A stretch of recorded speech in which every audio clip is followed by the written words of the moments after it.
Hello, welcome to law excellence. ఇవాల్టి వీడియోలో మనం ఈనాడు, సాక్షి మరియు నమస్తే తెలంగాణ పేపర్స్లోని ఇంపార్టెంట్ కరెంట్ అఫైర్స్ గురించి డిస్కస్ చేసుకుందాం. ఇవాల్టి మన ఫస్ట్ ఆర్టికల్ వచ్చేసి ఇవాల్టి రోజుని అంటే జూన్ 12వ తేదీని ప్రపంచ బాల కార్మిక వ్యవస్థ వ్యతిరేక దినంగా జరుపుకుంటూ ఉన్నాము. గడిచిన 4 ఏళ్లలో ప్రపంచవ్యాప్తంగా చూసుకుంటే 84 లక్షల మంది చిన్నారులు కూలీలుగా మారిపోయారు. దీంతో మొత్తం బాల కార్మికుల సంఖ్య 16 కోట్లకు చేరింది. కరోనా మహమ్మారి ప్రభావంతో మరొక 90 లక్షల మంది పిల్లలు 2022 చివరికల్లా కార్మికులుగా మారబోతూ ఉన్నారు. భారత్లోనే వీళ్ళ సంఖ్య ఇప్పటికే 1 కోటి దాటింది అన్నట్టుగా చెప్తున్నారు. పేదరికం, కుటుంబాల యొక్క దుర్భరమైన పరిస్థితులు, అవసరాలు, స్థానిక పరిస్థితుల కారణంగా 5 సంవత్సరాల నుంచి 14 సంవత్సరాల మధ్య పిల్లలు ఇలాంటి ప్రమాదకరమైనటువంటి వృత్తుల్లో ఉన్నారు.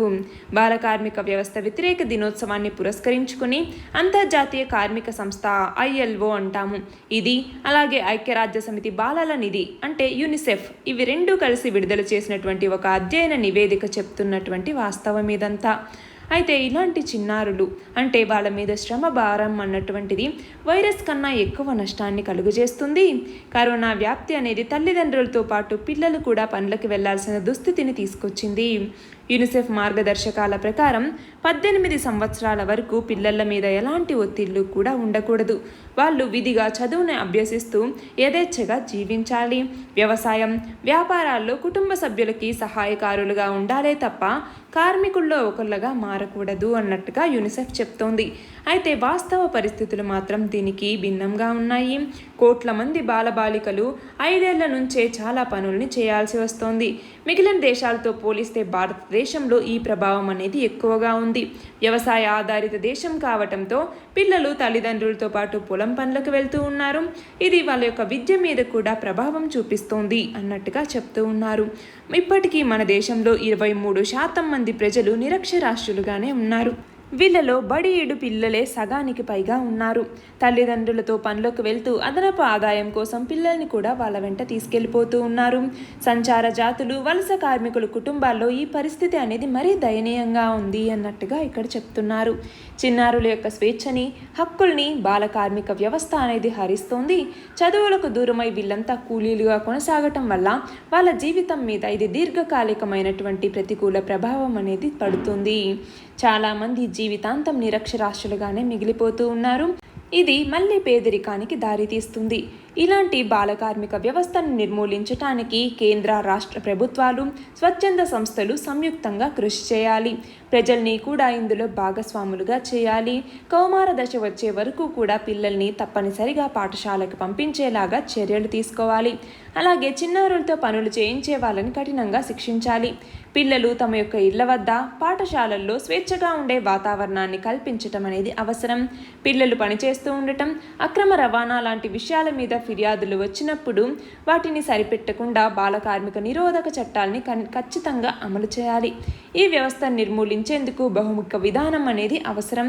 అలాగే కార్మిక శాఖ పరిధి చాలా విస్తృతంగా ఉంది కాబట్టి బాల కార్మిక వ్యవస్థ నిర్మూలనకి ప్రత్యేక శాఖని లేదా ప్రత్యేక విభాగాన్ని నెలకొల్పాల్సినటువంటి అవసరం ఉంది అన్నట్టుగా ఇక్కడ చెప్తున్నారు. క్వశ్చన్ చూడండి, ప్రపంచ బాల కార్మిక వ్యతిరేక దినాన్ని ఎప్పుడు జరుపుకుంటారు? జూన్ 12వ తేదీని ప్రపంచ బాల కార్మిక వ్యవస్థ వ్యతిరేక దినంగా జరుపుకుంటాము.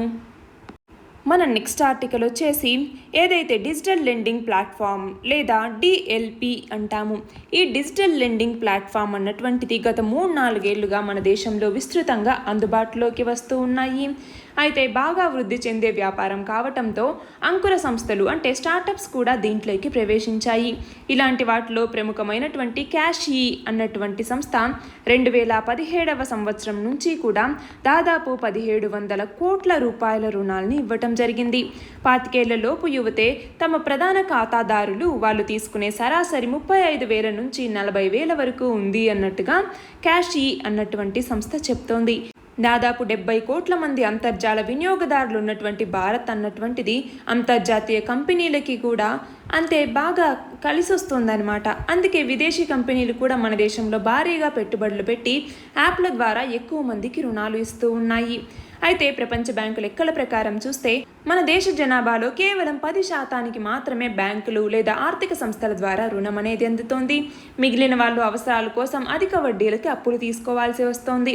2015 సంవత్సరంలో మన దేశంలోకి వచ్చేసరికి దాదాపు 2.40 లక్షల కోట్ల రూపాయలు ఉన్నటువంటి ఆన్లైన్ రుణాల వ్యాపారం ఇప్పుడు 10 లక్షల కోట్లు దాటింది అన్నట్టుగా గణాంకాల సంస్థ చెప్తోంది. 2023 నాటికి ఇది మరింత పెరుగుతుంది. డిజిటల్ రుణాలు ఏకంగా 73 లక్షల కోట్లకి చేరుతాయి అన్నట్టుగా బోస్టన్ కన్సల్టింగ్ గ్రూప్ అంచనా వేసింది. అయితే ఈ డిఎల్పీలు అడిగిన వెంటనే ఇన్స్టెంట్ లోన్స్ అనేవి ఇస్తాయి, అవసరాలకి పనికొస్తుంది అనేసి వినియోగదారులు భావిస్తుంటే ఇదే అదునుగా చూసి వాళ్ళని చాలా వంచడానికి చాలా డిఎల్పీలు పుట్టుకొస్తున్నాయి.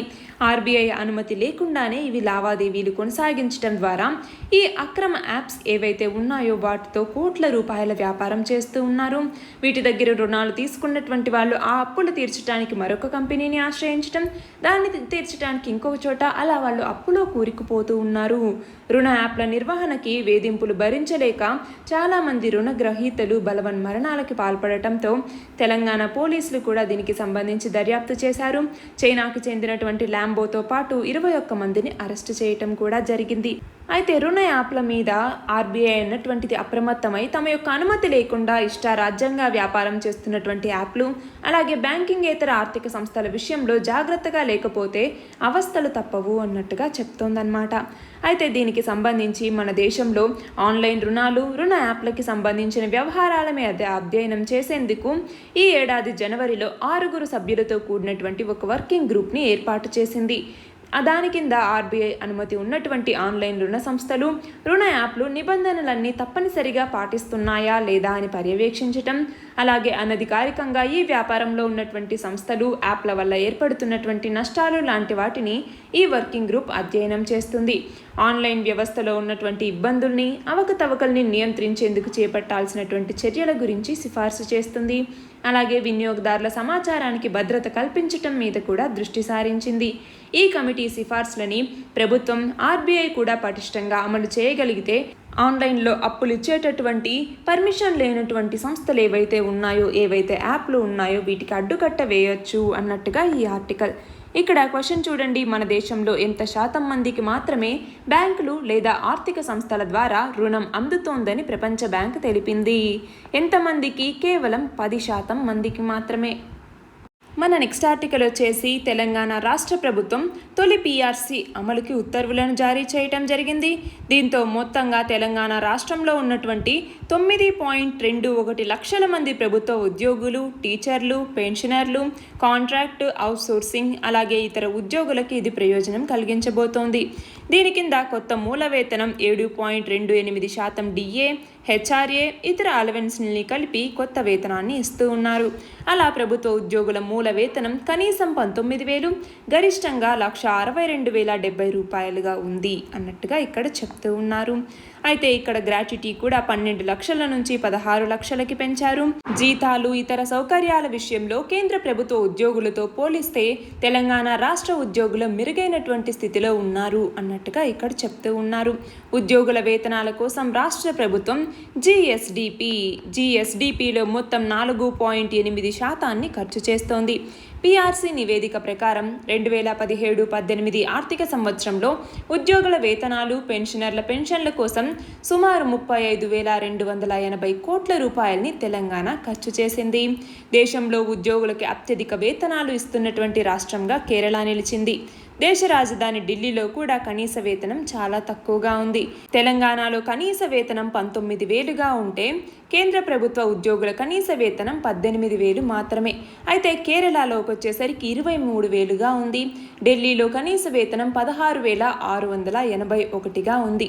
ఇక్కడ క్వశ్చన్ చూడండి, ఉద్యోగులకి అధిక వేతనాలు ఇస్తున్న రాష్ట్రాల్లో ఏ రాష్ట్రం మొదటి స్థానంలో ఉంది? ఏ రాష్ట్రం?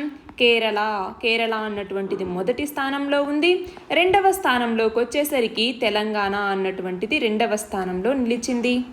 అలాగే వేతనాల కోసం చేస్తున్నటువంటి ఖర్చును చూసుకుంటే మన దేశంలో మహారాష్ట్ర అన్నటువంటిది మొదటి స్థానంలో ఉంది. అంటే వేతనాల కోసం ఎంత ఖర్చు చేస్తున్నారు కోట్లల్లో అన్నటువంటి లెక్కలు చూసుకుంటే.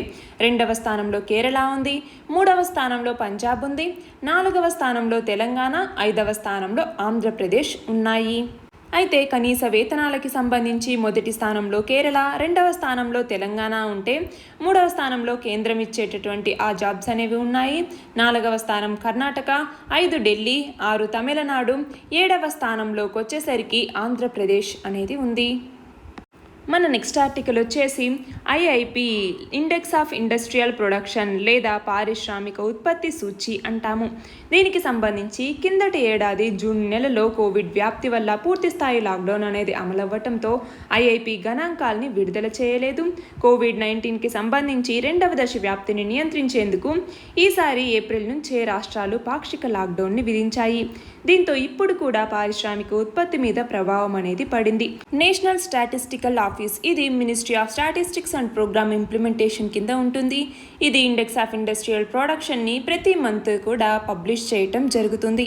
అయితే దీని గణాంకాల ప్రకారం ఈ ఏడాది ఏప్రిల్లో ఐఐపి అన్నటువంటిది 126.6 పాయింట్లుగా ఉంది. 2019 ఏప్రిల్లో ఇది 126.5 పాయింట్లుగా నమోదైంది.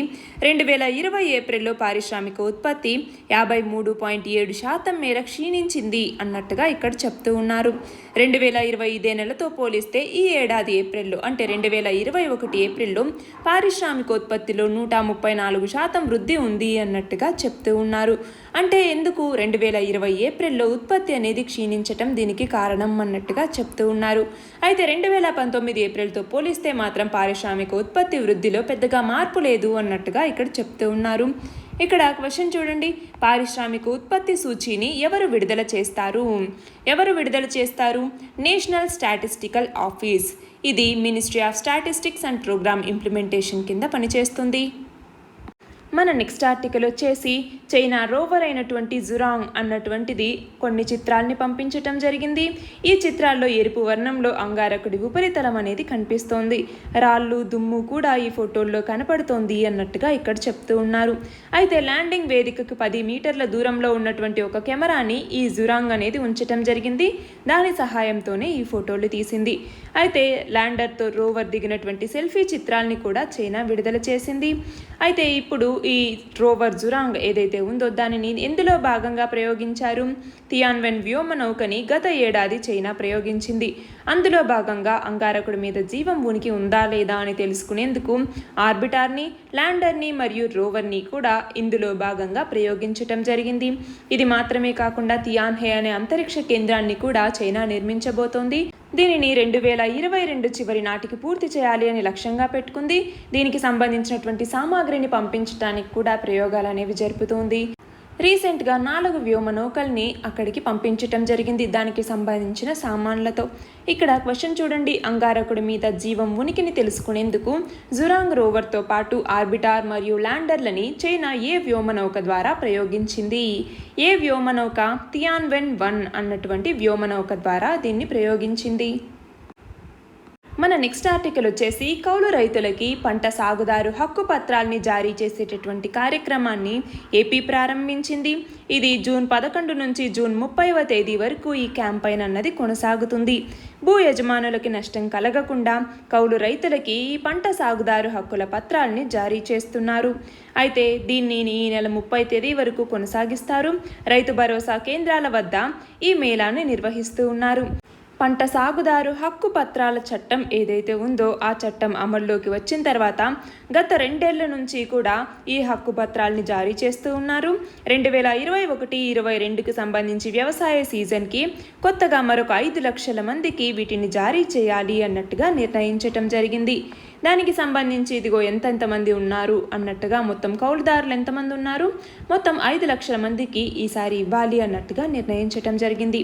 ఇక్కడ క్వశ్చన్ చూడండి, కౌలు రైతులకి పంట సాగుదారు హక్కు పత్రాల్ని జారీ చేసే కార్యక్రమాన్ని ఏ రాష్ట్రం ప్రారంభించింది?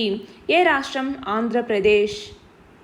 మన నెక్స్ట్ ఆర్టికల్ వచ్చేసి అమెరికా చరిత్రలో తొలిసారిగా ఒక ఫెడరల్ జడ్జిగా ఒక ముస్లిం అమెరికన్ని నియమించేందుకు సెనెట్ ఆమోదం తెలిపింది.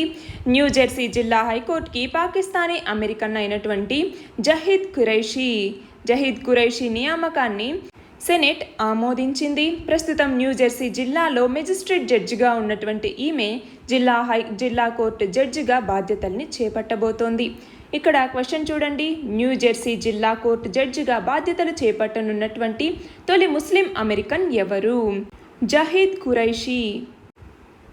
మన నెక్స్ట్ ఆర్టికల్ వచ్చేసి ఇథనాల్ ఉత్పత్తికి సంబంధించి విదేశాల నుంచి చమురు దిగుమతుల్ని తగ్గించేందుకు ఇథనాల్ ఉత్పత్తిని పెంచాలి అన్నట్టుగా ప్రభుత్వం ప్రయత్నిస్తోంది. దీనికోసం మొత్తం 50,000 కోట్లు అంటే $7 బిలియన్ వెచ్చిస్తాము అన్నట్టుగా చమురు శాఖ కార్యదర్శి చెప్పడం జరిగింది. మనం 2025 నాటికి పెట్రోల్లో ఇథనాల్ మిశ్రమ శాతాన్ని 20% పెంచే విధంగా చర్యలు అనేవి చేపడుతూ ఉన్నాము. ఆల్రెడీ మొన్ననే మన ప్రధాని నరేంద్ర మోదీ ప్రకటించడం జరిగింది. 2030 నాటికని ఇంతకు ముందు పెట్టుకునే లక్ష్యం ఏదైతే ఉందో దాన్ని 2025కే మేము ఈ పెట్రోల్లో ఇథనాల్ బ్లెండింగ్ అన్నటువంటి దాన్ని 20% చేర్చగలము అన్నట్టుగా విశ్వాసం వ్యక్తం చేశారు. అయితే ప్రస్తుతం ఇది 8.5 నుంచి 9%గా ఉంది. దాన్ని 20% లక్ష్యానికి చేర్చాలి అన్నటువంటి లక్ష్యాన్ని సాధిస్తే మన దగ్గర చమురు దిగుమతుల బిల్లు భారం అనేది చాలా తగ్గిపోతుంది. అలాగే మన దేశంలో స్వచ్ఛ ఇంధన వినియోగం అనేది పెరిగి కాలుష్యం కూడా అదుపులోకి వస్తుంది. అలాగే ప్రభుత్వానికి ప్రతి సంవత్సరం దాదాపు $400 కోట్ల ఆదాయం అనేది మిగులుతుంది. అంటే సుమారు 28,000 కోట్లు. అయితే 2025 కల్లా 20% ఇథనాల్ మిశ్రమ ఇంధన ప్రమాణాన్ని చేరుకోవాలి అంటే ఏడాదికి 1,000 కోట్ల లీటర్ల ఇథనాల్ అనేది అవసరమవుతుంది అన్నట్టుగా బ్లూంబర్గ్ దీనికి ఇచ్చిన ఒక ఇంటర్వ్యూలో చెప్పటం జరిగింది. దీనికోసం మరికొన్ని బయో రిఫైనరీల్ని సిద్ధం చేయాలి. దీనికోసం 50,000 కోట్ల రూపాయలని వెచ్చించాల్సిన అవసరం ఉంది అన్నట్టుగా చెప్తూ ఉన్నారు.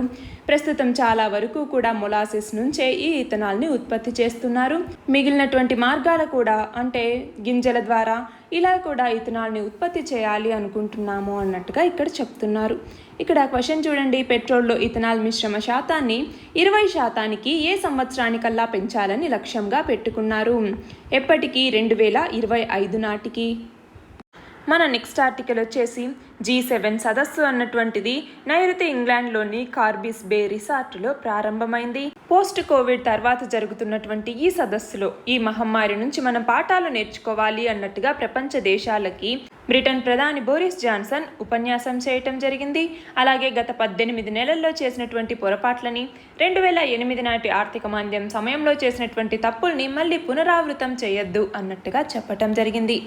అయితే ఈ G7 సదస్సులో భారతదేశం, దక్షిణాఫ్రికా, ఆస్ట్రేలియా అలాగే దక్షిణ కొరియా వర్చువల్ విధానంలో పాల్గొంటాయి. ఇందులో భాగంగా కనీసం 100 కోట్ల టీకా డోసుల్ని విరాళంగా ఇచ్చేందుకు ఈ G7 కూటమి అనేది సిద్ధమవుతోంది. ఇందులో భాగంగా 50 కోట్ల డోసుల్ని మేము అందిస్తాము అన్నట్టుగా అమెరికా ప్రకటించింది. అలాగే బ్రిటన్ 10 కోట్ల డోసుల్ని ఇస్తాము అన్నట్టుగా ప్రకటించింది. వ్యాక్సిన్ పంపిణీ కోసం ఐక్యరాజ్య సమితి నేతృత్వంలో ఏదైతే కోవాక్స్ అలయన్స్ లేదా కోవాక్స్ కూటమి ద్వారా ఈ టీకాల్ని మొత్తం 92 అల్ప ఆదాయ దేశాలు, ఆఫ్రికా కూటమి వీటికి చేరవేస్తారు.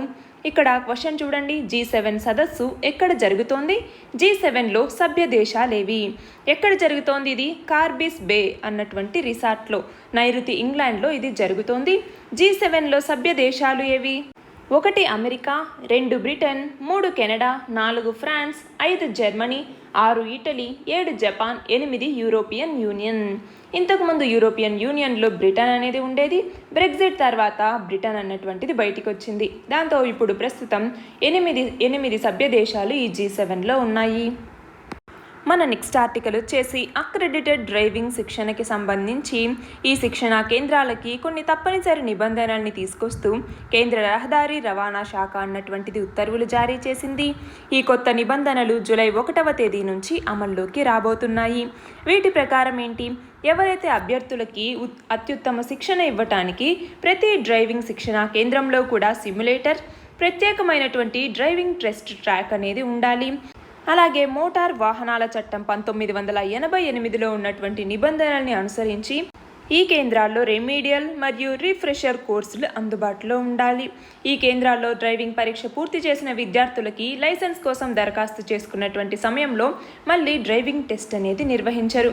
దానివల్ల అక్రెడిటెడ్ కేంద్రాల్లో డ్రైవింగ్ నేర్చుకున్న వాళ్ళకి శిక్షణ పూర్తయిన వెంటనే లైసెన్స్ పొందటానికి అవకాశం అనేది ఏర్పడుతుంది.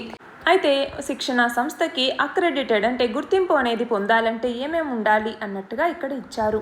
అంటే వాళ్ళకి కనీసం 1 ఎకరా స్థలం అనేది ఉండాలి.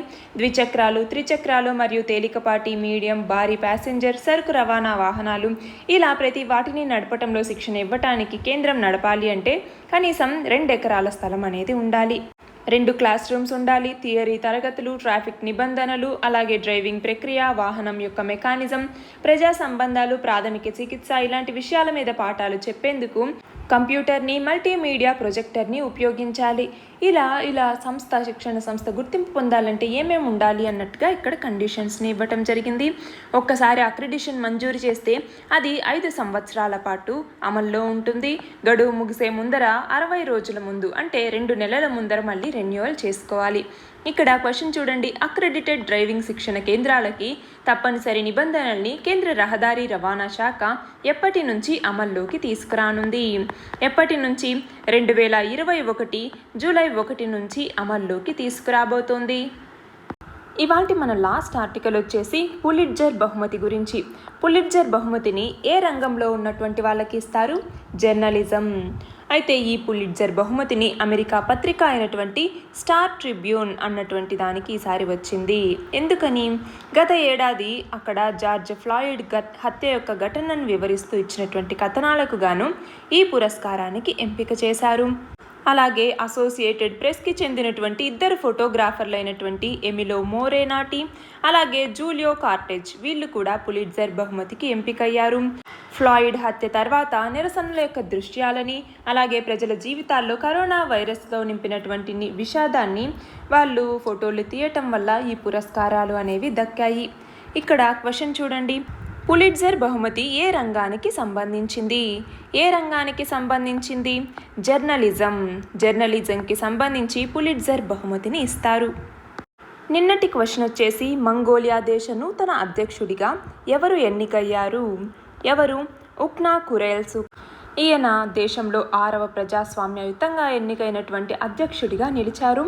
మంగోలియన్ పీపుల్స్ పార్టీకి చెందినటువంటి వ్యక్తి ఉక్నా కురేల్సుక్. ఇవాల్టి క్వశ్చన్ వచ్చేసి బ్యూరో ఆఫ్ ఎనర్జీ ఎఫిషియన్సీతో కలిసి ఏ రాష్ట్ర ప్రభుత్వం గో ఎలక్ట్రిక్ ప్రచార కార్యక్రమాన్ని ప్రారంభించింది? దీని ఆన్సర్ కమెంట్ సెక్షన్లో ఇవ్వండి. కరెక్ట్ ఆన్సర్ రేపటి వీడియోలో చూద్దాం. All the very best and thank you very much.